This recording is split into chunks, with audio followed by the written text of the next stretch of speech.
वन्दितु सौवसिद्धे ध्रुवमचलमनोवमं गतिं पत्ते वोच्छामि समयपाहुड मिनमो सुधकेवली भणिदम् नमः समयसाराय स्वानुभूत्या चकासते चित्स्वभावाय भावाय सर्वभावांतरच्छिदे।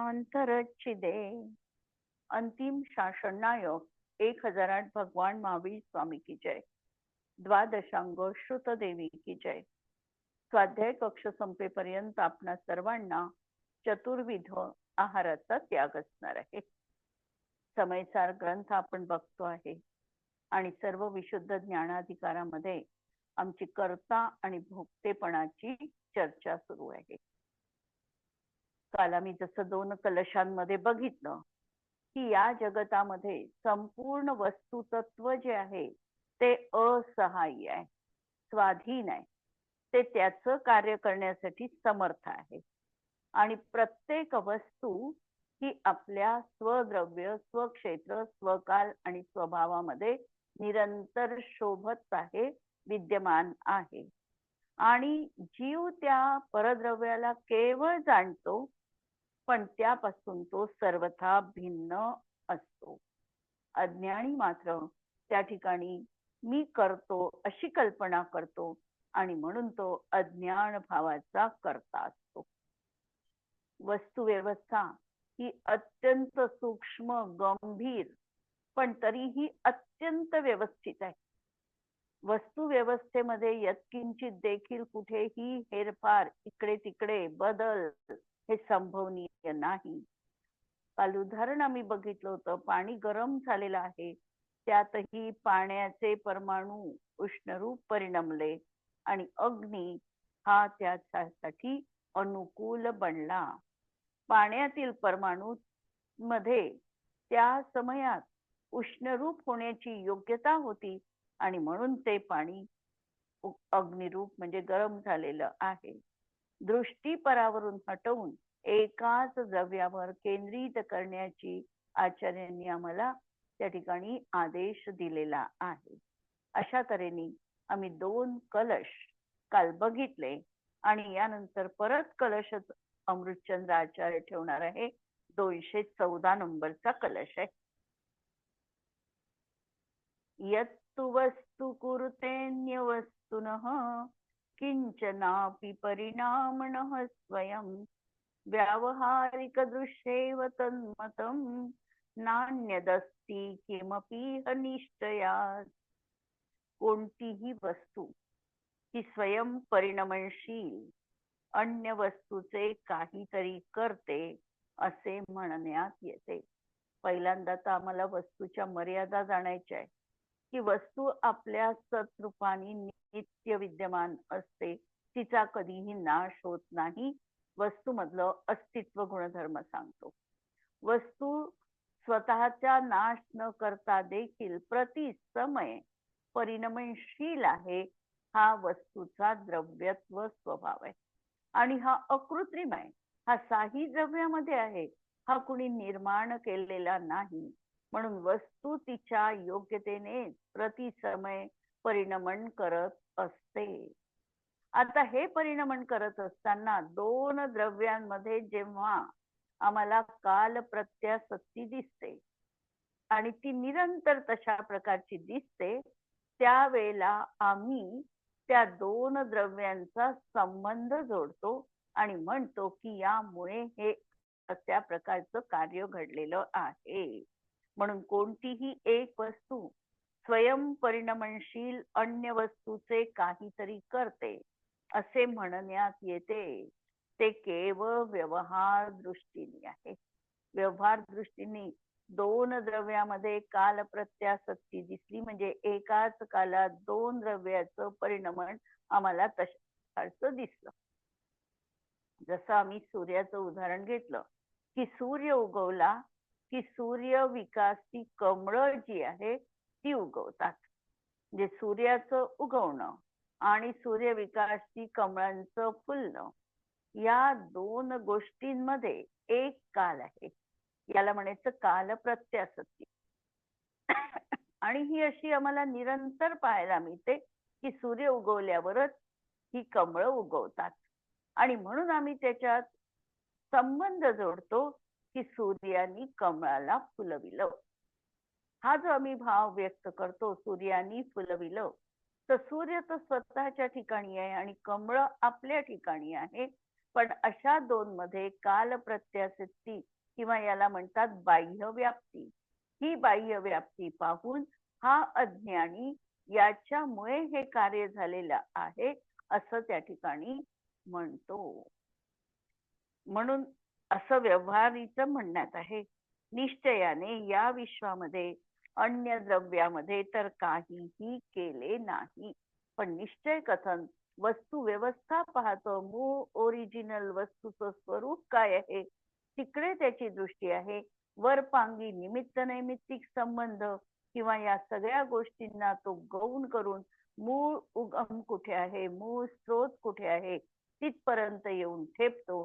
आणि मग त्याच्या दृष्टीमध्ये निश्चय हा दिसतो की एक वस्तू अन्य द्रव्याचं काहीही करू शकत नाही. स्वयंपरिणमनशील एका वस्तूच्या अवस्थेमध्ये अन्य वस्तूचं निमित्त पाहून अन्य द्रव्याने ही केलं असे म्हणणे हा व्यवहार नयाचा दृष्टिकोन आहे. व्यवहार नेहमी परसंयोग पाहतो आणि त्यामुळे निमित्ताच्या अपेक्षेने तो तशा प्रकारचं कथन करतो.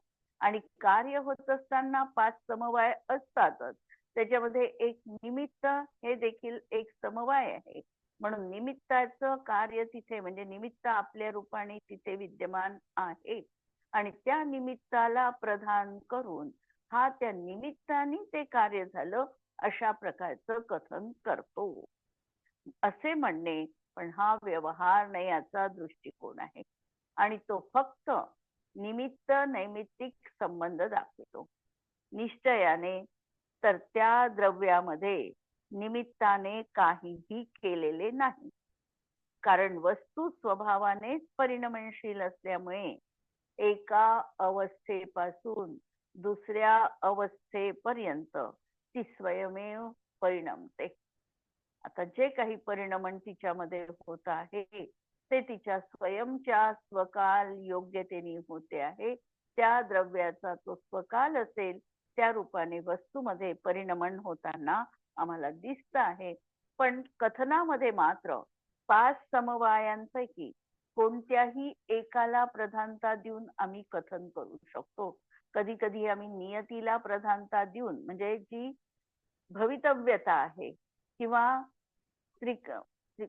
तात्कालिक उपादान कारण आहे त्याला आम्ही प्रधानता देऊन म्हणू शकतो की यामुळे हे कार्य असं घडलेलं आहे, ही अशी त्याची नियती होती, अशी त्याची भवितव्यता होती आणि म्हणून ते कार्य घडलेले आहे. कथन जरी एकाला प्रधानता देऊन केल्या गेलं तरीही बिघडलं नाही. पण समजताना मात्र एकामुळेच कार्य झालेलं आहे हे समजणं मात्र चुकीचं आहे. 5ही समवाय त्या ठिकाणी उपस्थित असणार आहे आणि 5लाही आम्हाला योग्य रीतीने बघून कथन कशा पद्धतीने केलं आणि त्या कथनामध्ये गौण मुख्य व्यवस्था कशी लावायची हे आम्हाला अनेकांतांनी त्या ठिकाणी निर्णय करावं लागतं, निश्चित करावं लागतं. अशा तऱ्हेने हे कलश आपण काल बघितले आणि आज आपण हा कलश बघितला की सामान्य लोकांची अशी मान्यता असते की मी परावर उपकार करू शकतो, अपकार करू शकतो. आम्हाला निरंतर असं वाटत असतं की मी दुसऱ्यांसाठी एवढं केलं, त्याच्यावर हा उपकार केला आणि उपकार आम्ही स्मरणात पण ठेवतो. पण यदा कदाचित आमच्याकडून काही चुकीचं वर्तन घडलं असेल, त्याचं म्हणजे त्याची हानी झाली असेल, त्याच्यावर अपकार झाला असेल तर अपकार मात्र आम्ही लक्षात ठेवत नाही.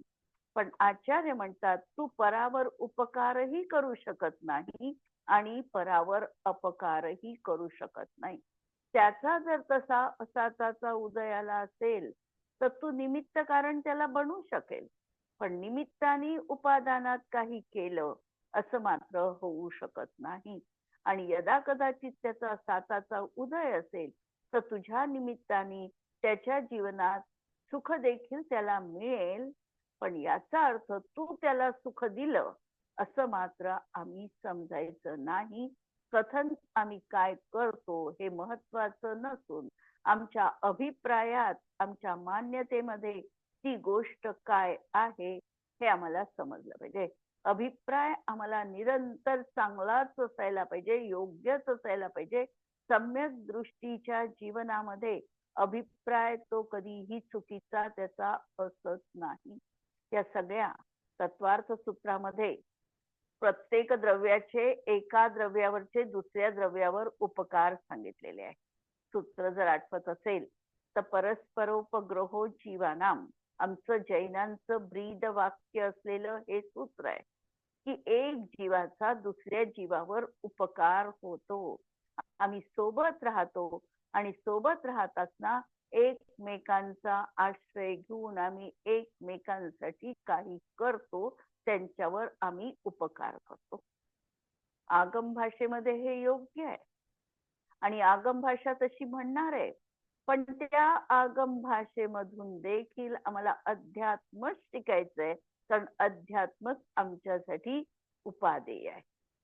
त्यामधूनही आम्हाला हे शिकायचंय, जरी आम्ही 10 व्यक्ती एकत्रित राहतो आहे, एकमेकांसाठी आम्ही झटतो आहे, कार्य करतो आहे, त्यांच्यावर एकमेकांचं आम्ही सुखदुःख बघतो पण आहे, या सगळ्या गोष्टी असल्या तरी अंतरंगामध्ये एक गोष्ट निश्चितपणे आमची ठसवायची आहे की मी कुणावर उपकार करू शकत नाही, मी कुणाचा वाईट पण करू शकत नाही.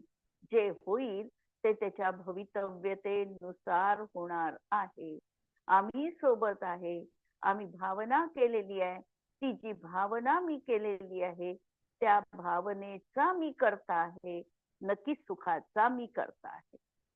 अंतरंगामध्ये करायला आचार्यांची ना नाही, किंवा आम्ही करतोच आणि करायलाही पाहिजे, परंतु अंतरंगातली भावना आम्ही परिष्कृत करू शकतो. जे आज तागायत पर्यंत अज्ञान आमच्या जीवनात होतं, तो अज्ञान भाव फेकून आम्ही ज्ञान भावाची उपस्थापना आम्ही नक्कीच करू शकतो.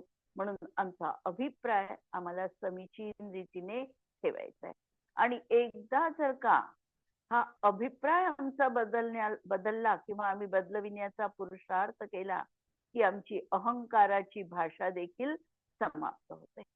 कधीही आमच्या मुखातून हे शब्द येणार नाही की मी त्याच्यासाठी इतकी झटली किंवा त्याच्यासाठी मी सगळं माझं सर्वस्व पणाला लावलं.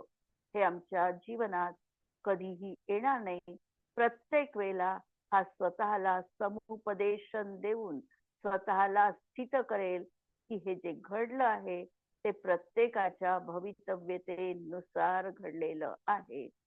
ऋणानुबंधाचे म्हणजे आमचा आणि त्यांचा योगायोग होता, ऋणानुबंध होते, किंवा आम्ही हे म्हणू शकतो की निमित्त नैमित्तिक संबंध होता. ऋणानुबंध योगायोग हे तर आम्ही शब्द नेहमी वापरतो, पण त्याच्यामधला अभिप्राय मला कसा ठेवायचा इकडे मात्र आम्ही बघत नाही. व्यवहारामध्ये मी असं म्हणेल की या सगळ्या गोष्टींना मी करतो आहे किंवा अनेक वस्तूंचा मी भोग घेत आहे, पण आम्हाला अंतरंगामध्ये ठसवायचं आहे की मी पराचं करू शकत नाही आणि पराला भोगू शकत नाही. हे माझं कथन जे आहे हे व्यवहार कथन आहे. पण व्यवहार कथन तसं असलं तरी जर तशीच माझी मान्यता असेल, व्यवहार बोललं तशी जर माझी मान्यता असेल तर ते माझ्या जीवनातलं मिथ्यात्व आहे. एक गोष्ट पक्की लक्षात ठेवायची आहे की बोलणं गैर नाही, पण ती मान्यता असणं मात्र चुकीचं आहे. व्यवहाराचं कथन व्यवहार सापेक्षतेने बघायचं आहे, पण व्यवहाराला निश्चय समजायचं नाही. जसं पुरुषार्थ सिद्धी उपाय मध्ये अमृतचंद्र हेच अमृतचंद्र आचार्य ज्यांनी श्रावकांसाठी पुरुषार्थ सिद्धी उपाय ग्रंथ लिहिला, त्यामध्ये ते सांगतात की लहान बालकाला सिंह काय असतो हे सांगण्यासाठी मांजरी सारखा सिंह असतो असं सांगितलं जातं, किंवा सिंहाचं चित्र काढून देऊन हा असा सिंह आहे असं सांगितलं जातं. पण चित्रातला सिंह म्हणजे खरा सिंह नाही, हे देखील त्याला लक्षात आणून द्यावं लागतं. किंवा मांजर म्हणजे सिंह नाही, मांजरी सारखा सिंह आहे हे ज्ञान करून देण्यासाठी व्यवहाराच्या भाषेत जरी सांगितलं, तरीही तो जर मांजरीला सिंह समजेल तर तो मांजर दिसली की प्रत्येक वेळेला घाबरेल. म्हणून त्याला हे सांगावं लागतं की मांजर म्हणजे सिंह नाही. ज्ञान करून द्यायचंय परमार्थाचं, ज्ञान करून द्यायचंय निश्चयाचं, भाषा असणार आहे व्यवहाराची, व्यवहाराच्या भाषेला सत्यार्थ मानायचं नाही. ही गोष्ट आम्हाला अभिप्रायात आमच्या ठसवायची आहे. म्हणून व्यवहाराच्या दृष्टीने निमित्त कथन हे सापेक्ष कथन आहे. निश्चयाने एका वस्तूचा दुसऱ्या वस्तूच्या परिणमनामध्ये कर्तृत्व काहीही नाही. प्रत्येक वस्तू स्वतःच्या आपल्या उपादानगत योग्यतेने प्रति समय तिच्या स्वकालानुसार परिणमते आहे. एकमेकात काहीही करू शकत नाही. मर्यादा आम्ही लक्षात घेतल्या पाहिजे.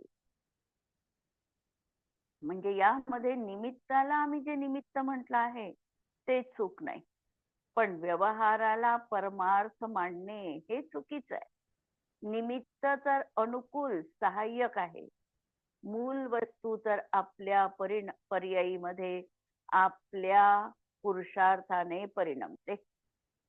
निमित्त सोबत कार्याची बहिर्व्याप्ती असते. बहिर्व्याप्ती असते याचा अर्थ दोन द्रव्यांमधला तो समकाल असतो. ती बहिर्व्याप्ती म्हणायची. व्याप्तीच आहे त्या ठिकाणी की हे आहे तिथे ते आहे, अशा तऱ्हेचा संबंध जिथे दिसतो त्याला व्याप्ती म्हणायची. दोन द्रव्यामध्ये तो संबंध पाहिला म्हणून त्याला बहिर्व्याप्ती म्हणायचं. जर बहिर्व्याप्तीचं आपल्याला उदाहरण बघायचं असेल तर मिथ्यात्व कर्माच्या उदय असताना जीव मिथ्यात्वी होतो. आता मिथ्यात्व कर्म हे पौद्गलिक कर्म घेतलं आणि जीवाचा मिथ्यात्व भाव हे जीवाचं भाव घेतला उपादान, कारण जीव आहे त्या ठिकाणी. म्हणजे आम्ही दोन द्रव्य बघितले आणि दोन द्रव्यामध्ये आम्ही संबंध घटित केला. हा संबंध जेव्हा आम्ही दोन द्रव्यामध्ये घटित केला तेव्हा ती झाली बहिर्व्याप्ती. आणि हा संबंध बघत असताना जर याच्यामध्ये दोन अस्तीच्या आणि दोन नास्तीच्या व्याप्ती घटित झाल्या तर बहिर्व्याप्ती देखील समरूप आहे. आणि जर एका तऱ्हेची व्याप्ती घटित झाली तर मात्र विषम व्याप्ती म्हटल्या जाते. समव्याप्ती ही कार्याचं तशा दृष्टीतून नियामक देखील असते, पण असं असताना देखील मिथ्यात्व कर्मानी जीवाला मिथ्यादृष्टी केलेलं नाही. हे आम्हाला बहिर्व्याप्तीवरून देखील लक्षात घ्यायचं आहे. हा आपल्या उपादानगत योग्यतेनी स्वतःच्या विपरीत कल्पनेनी मिथ्यात्वी बनलेला आहे. हा निश्चय त्यामध्ये देखील शोधायचा आहे. म्हणून दोन द्रव्यामध्ये अशी निमित्तासोबत बहिर्व्याप्ती दिसते देखील, परंतु निमित्तामध्ये कर्तापणाचा व्यवहार मात्र करणं चुकीचं आहे. जर निमित्ताला यथार्थ करता मानले तर ते आमच्या जीवनामधलं मिथ्यात्व आहे. म्हणून मिथ्यात्व इतकं सूक्ष्म आणि बारीकीने आम्हाला अंतरंगामध्ये शोधायचंय की आमचा भाव काय आहे. कर्म करे फल भोगवे, जीव अज्ञानी कोई. कर्म करतो आहे, फळ भोगतो आहे हा अज्ञानी. यह कथनी व्यवहार की वस्तू स्वरूप न होई. आणि ही कथनी जे आहे व्यवहाराचं कथन आहे. आणि निश्चयाने बघितलं तर जीव आपल्याच परिणामांचा करता आहे आणि आपल्याच परिणामाचा भोगता आहे. अशा तऱ्हेने आपण ह्या 3 कलश या ठिकाणी बघितले, 4 कलश आपण बघितले आणि यानंतर 10 गाथांचा समूह रूप पंच येणार आहे.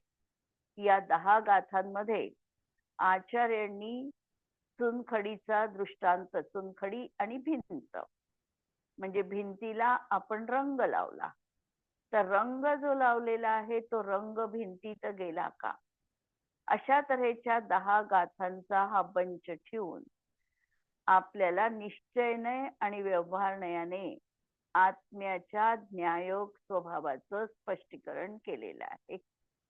या जगात चेतन स्वरूपी अर्थात पाहणे जाणणे रूप जे आत्मतत्व आहे ते ज्ञान गुण संपन्न आहे. शरीर मन वचन पुद्गल द्रव्य व्यवहाराने आत्म्याचे ज्ञेय आहे. आमचं जे स्वतःच शरीर आहे याचा आणि आत्म्याचा देखील तादात्म्य संबंध नाही. शरीर अजीव रूप आहे. हे शरीर आमच्या ज्ञानाचं ज्ञेय आहे. मी जी वाणी बोलते आहे, वचन बोलते आहे, हे वचन देखील भाषा वर्गणा रूप पौद्गलिक द्रव्य आहे.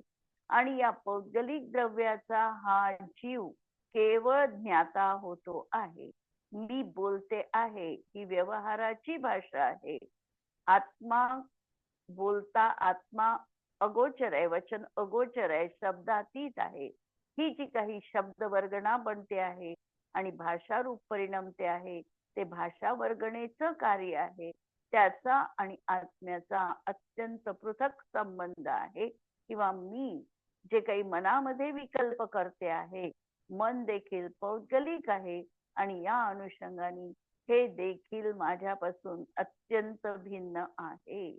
इथे देखील आम्हाला भिन्नत्व बघायचं आहे. आणि पुद्गल द्रव्य हे फक्त आत्म्याचं ज्ञेय आहे. ज्ञान ज्ञान रूपाणी आहे. परद्रव्य रूपच आहे. ज्ञान परद्रव्य रूप होत नाही. परद्रव्याला स्पर्श पण करत नाही. ज्ञान ज्ञान रूप राहून परज्ञेय आणि लोकाला जाणतं. अशा तऱ्हेच्या या 10 गाथा आणि त्यावरची टीका आम्हाला बघायची आहे. भावार्थ हा आहे. गाथेची टीका अनेक मोठी आणि स्पष्टीकरणाने युक्त आहे, पण त्यामध्ये सांगितलेल्या गोष्टी प्रामुख्याने या असणार आहे. आत्मा परद्रव्याला जाणतो हे व्यवहार कथन आहे.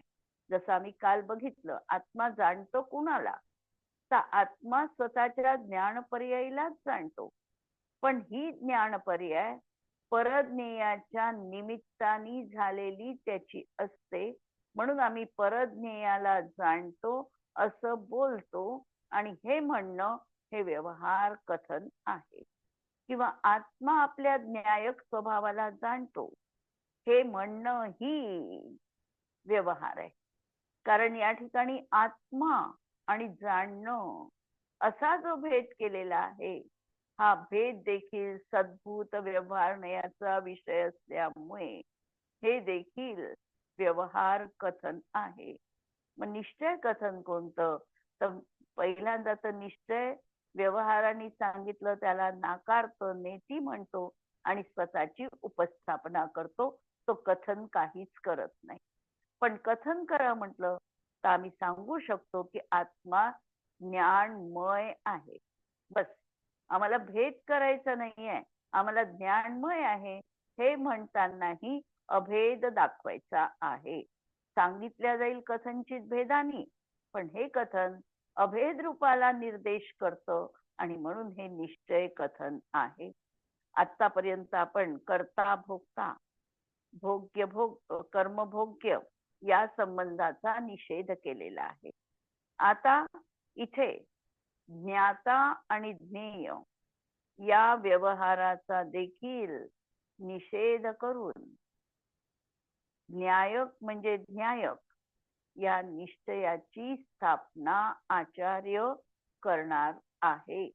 10 गाथा पहिल्यांदा आपण वाचणार आहोत आणि नंतर त्याची स्पष्टीकरण बघू.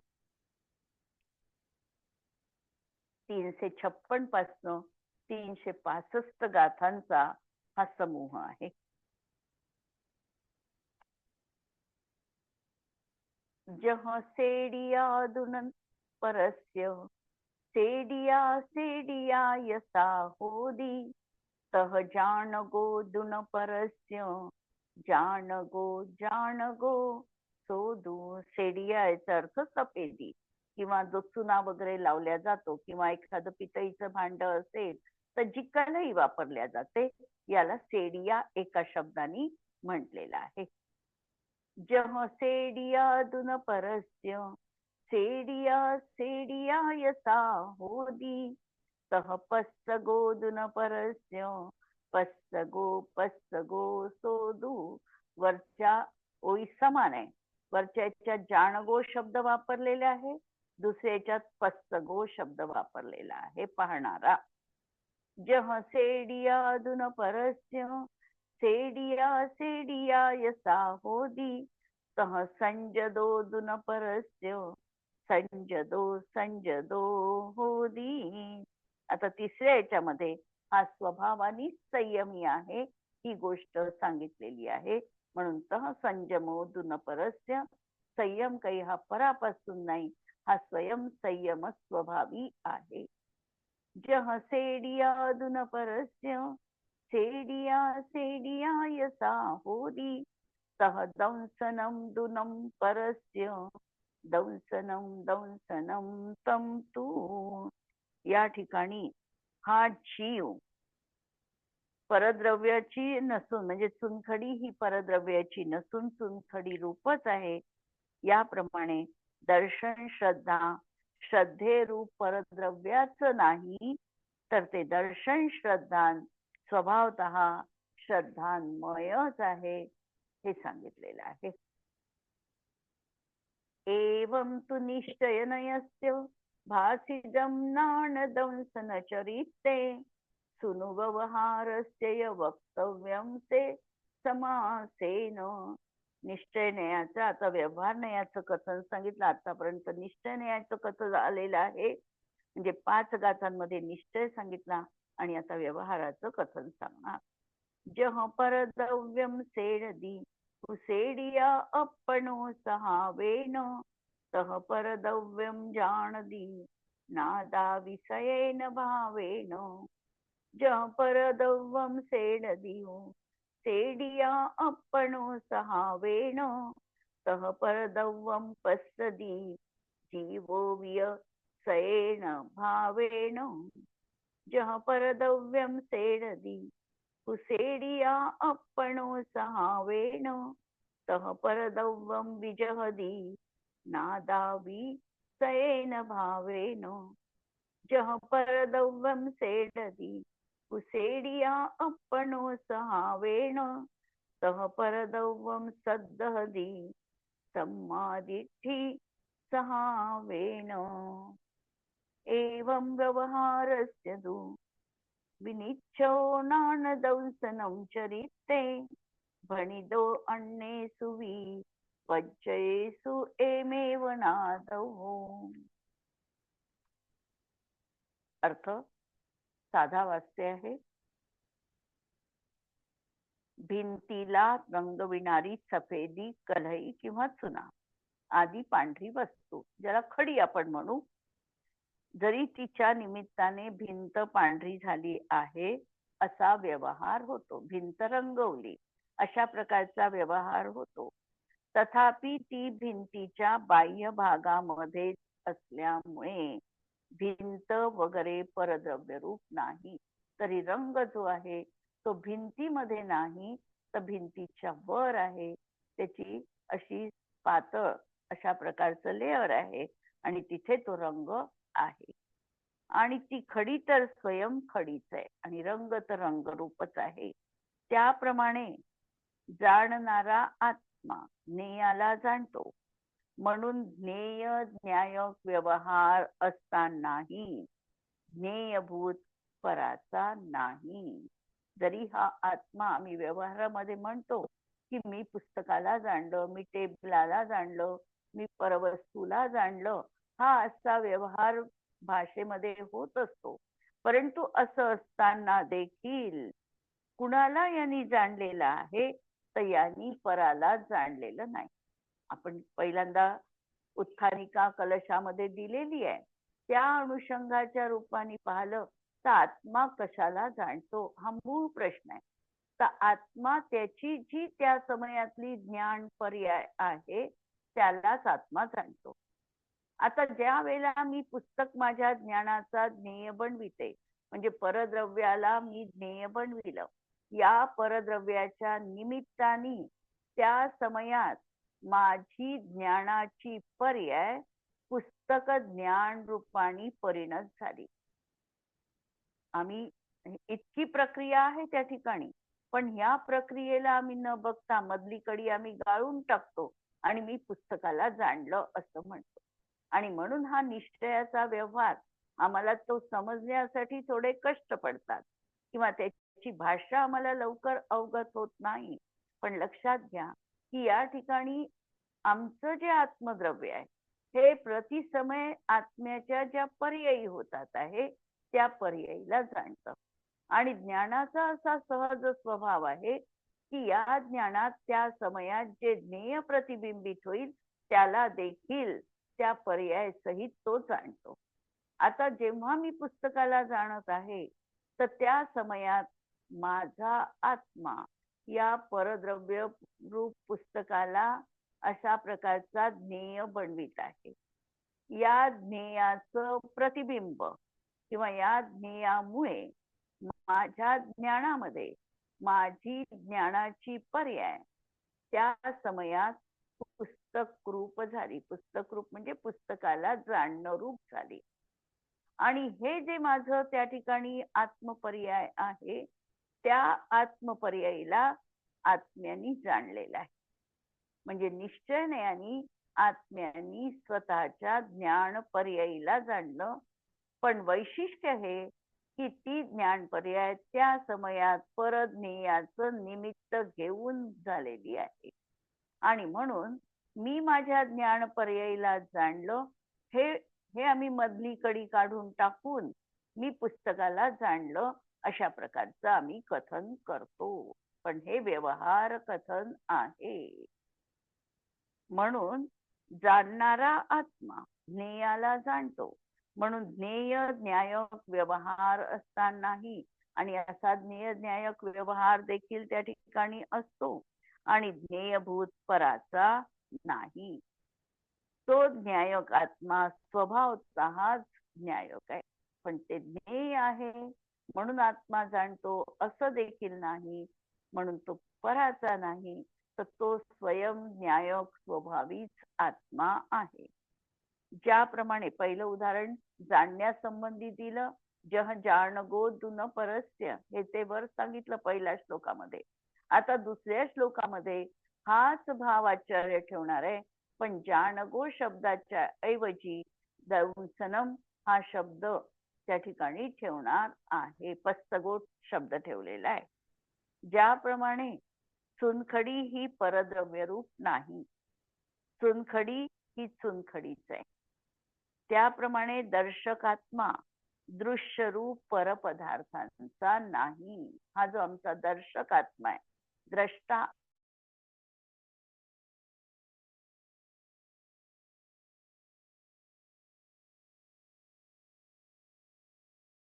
व जास्त आम्ही ज्ञानाचं जसं पाहिलं त्याप्रमाणे दर्शन देखील अवलोकन देखील करणं हा आत्म्याचा स्वभाव आहे.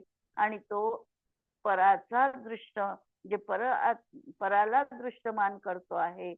पण वास्तविकतः तो स्वतःच्या ज्ञान पर्यायीलाच दृश्य रूपाने अनुभवतो आहे. म्हणून तो दर्शक आत्मा दर्शकच आहे. ज्याप्रमाणे चुनखडी ही परद्रव्याची नाही, तर चुनखडी चुनखडीच आहे, त्याप्रमाणे संयत जीव त्याज्य रूप परद पदार्थाचा नाही. तो जीव स्वभावतः संयमी आहे. संयमाबद्दल आम्हाला असं वाटतं की पराचा त्याग केला की आम्ही संयमी बनलो. आम्ही इंद्रियांचे विषय सोडले म्हणजे आम्ही संयमी झालो. म्हणजे आम्ही संयमाचा संबंध किंवा त्यागाचा संबंध हा परद्रव्याशी जोडतो. परंतु या ठिकाणी सांगतात की जीव हा परपदार्थांचा त्यागी असत नाही.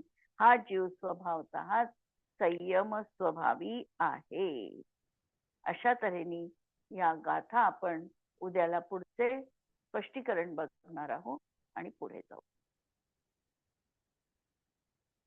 जिनवाणी के ज्ञान ते तुझे लोकालो, सो जिनवाणी मस्तक नमो सदा देत हूँ गो.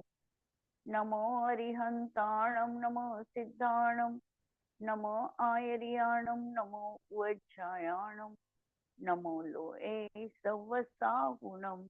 सर्वांना जय जिनेंद्र.